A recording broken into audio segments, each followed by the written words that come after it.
So we're going to be your judges now. It's going to be like X Factor. We're going to decide marks out of 10 for how much Lewis has improved the second version of his story. So he had to make sure, Louise and Isabel, that he wasn't missing out any words, and he had to make sure as well that he was adding enough detailed description to give us some ideas about what was going on. Okay, let's see, marks out of 10. And a reason for why, please. Fingers up in 5 seconds to show me how many marks out of 10 you think this one is worth. So in 5 seconds you're going to hold up one finger if you think it's only a 1 out of 10. 10 out of 10? 7 out of 10? Ready, 5. Everyone should have their fingers up with a decision.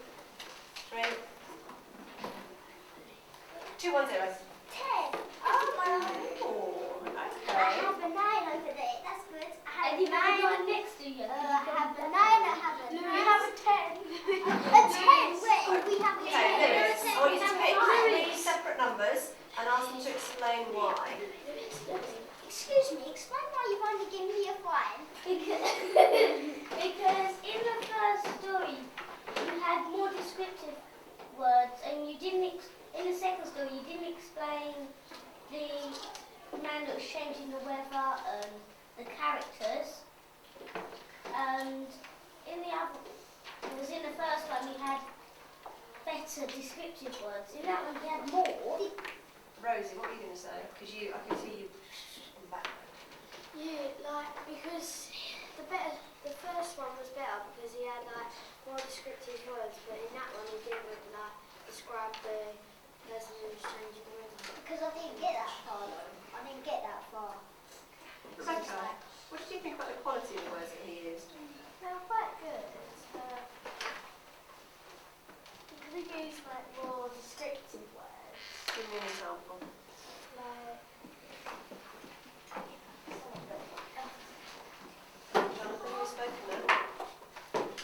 So, for example, my personal choice, I really liked scolding, blazed, peaceful, placid, there's another one, obscuring, calm, radiance. I thought actually the word choices were very advanced. What would you prefer to have seen? Obscuring. I feel like, I don't know, it's just hard to explain. You can say it's rubbish, I don't mind. Would you say that? No. Why not? Because he's still got those really good words and all of that. Sorry, could you speak up? No. The reason that I'm asking you is because I know that you're very similar to Lewis in the words that you choose for your writing comes out of a lot of the books that you read. You actually both got very good vocabularies. So you choose very good words to put into your work, and you've gone from having a clear description that everyone understood to actually having a very extended vocabulary. So I was very pleased with the words that you chose. Maybe you need to kind of do a little bit, like you said there, you only got towards the section with the characters when you talked about Scarlett and there was her hair. Yeah. That was ideal for the description, wouldn't you say? Why? What was different? Just the way I put it, I can't really explain. So hers was bellowed scarlet, but simply put up there, brushing to the side because of the cold breeze. So it actually tells us more about the character there, rather than just saying she's got hair.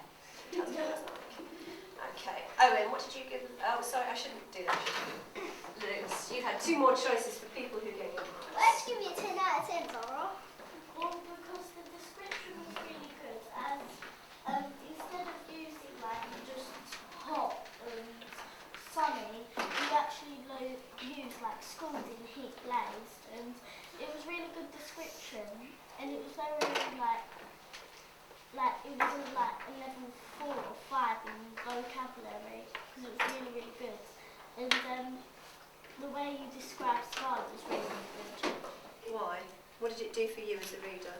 Because it makes you think that she's really nice and pretty, and you want to know more about her because you described her so well. Excellent. Okay, so it does tell you the good description has to give the reader a clear picture inside their mind. When I read Jonathan's story, I knew what was going to happen because we planned it together. When I actually read it, it didn't. He told me he was going to go into a tunnel of the inky blackness, and then I found out nothing else. I didn't know if it was a stone tunnel, a concrete tunnel. I didn't know if it was a soil tunnel because he didn't add that description through there. So using those descriptive words give a picture to the reader. Right, Lewis, we've had a girl and a boy, so now somebody else who's given you not a 10 out of 10, not a 5 out of 10. Come on, who's going to give Lewis some honest feedback?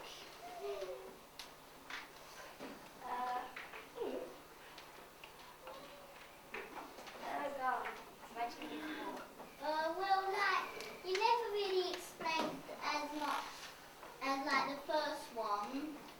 You didn't get up to that point. Okay. You could have, like, done the characters, like, you and the teacher or whatever you were. Or you even... Oh, you would describe the teachers? Yeah. Oh, right, yeah. Hold on 1 second. Do you agree?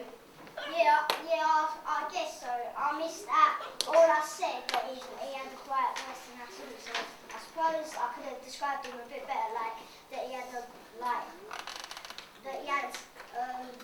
big glasses, neatly thingy, side party Martin, and stuff like that.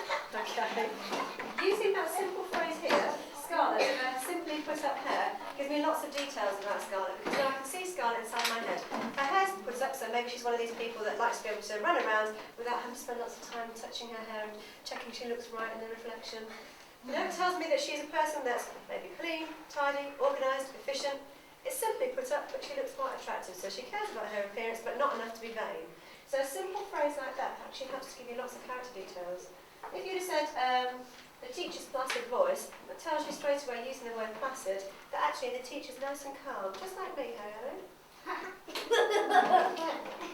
If you said the teacher's placid voice droning on as usual, it would have told you two things. Calm, but also really quite boring. Not like me, Helen. So using those little character phrases does help to give you a detail. Okay, Louise, you haven't had much to say today. Well, I like the speech tags. I like the adverb. Okay, tell us what you mean by speech tags, because I always say, don't forget your speech tags, and you go, huh?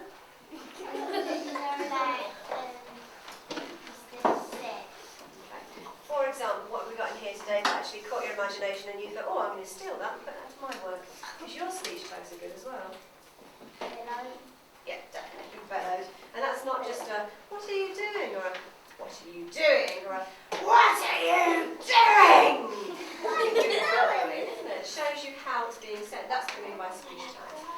Okay, I'll come to you in a second. Hands down, because I'm going to run out of time for a minute. We're thinking about our stories today then. Lewis, we all generally agree this story improved from yesterday?